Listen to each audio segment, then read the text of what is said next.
પરિવાર નવું હોવું સિટીમાં રહેવા ગયું. સિટીમાં તો હું ઢોસા ને મોમોસ ને એવું તો બહુ હાલે.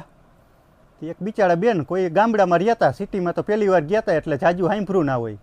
ઢોસો બધા આજુબાજુમાં કરે કે ઢોસો મજા આવે. બેને બિચારા કોઈ દી ઢોસો જોયો નથી. કે હાલો ને આજ તો કે ઢોસો ખાઈ. બેનને નામ બોલતાય નહોતું આવડતું. ઢોસો બધા આજુબાજુવાળા કરે. એને છોકરો ત્યાં નોકરી કરતો. બેને વળી મન થયું ને તો કે હાલો આજે તોલો ઢોસો કરે ને એ ખાવું હોય એ કે ગમે એ હોય. છોકરાને ફોન કર્યો કે અમિત બેટા. અમિત કે હા બોલો ને મમ્મી. કે ધોકો લેતો આવજે ને. અમિત કે કયો કપડાં ધોવાનો ધોકો? મમ્મી કે ના કપડાં ધોવાનો નહીં, ખાવાનો ધોકો. ધોકો નહીં અમિત કે એને ઢોસો કહેવાય, ઢોસો. હા એ કે જે કહેવાતું હોય લેતો આવજે ને કે હમણાં આજુબાજુમાં બધાય બહુ વાતું કરે કે આજ ખાવા. અમિત કે હા મમ્મી લેતો આવી. અમિત તો સાંજે આવ્યો ને ઢોસો લેતો આવ્યો. ઢોસો લઈ આવીને મમ્મીને પાર્સલ હતું દીધું. સંભાર અલગ હોય ને ઓલી નારિયેળની ચટણી અલગ હોય. એને મમ્મીએ ખોલ્યું પાર્સલ થાળીમાં. મમ્મી મૂંઝાણા.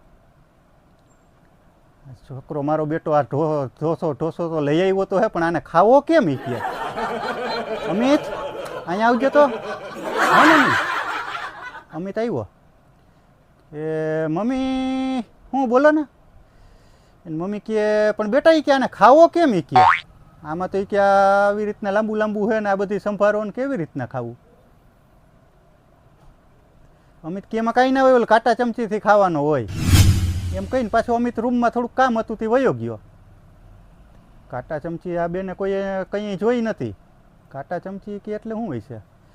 કાંઈ કે માથાકૂટ નથી કરવી કે આને ખાવામાં એ કે આપણે ના આવડે એમ કરીને ઢોસો આખો ચોરી નાખ્યો ને ભેગો નાખ્યો સંભારને લીલી ઓલી નારિયેળની ચટણી કોદા જેવું કરી નાખ્યું. આપણે રોટલો ને સેવ ટમેટાનું શાક જેમ ખાઈ ને એ રીતનું ચોરી નાખ્યો. ના ચમચી પછી ચમચી મીંડા મારવા. તા અમિત આવ્યો. એ કે કેમ અમિત ઢોસો? કે આવી રહ્યો ચોરી નાખ્યો. પછી કે એમાં શું હોય?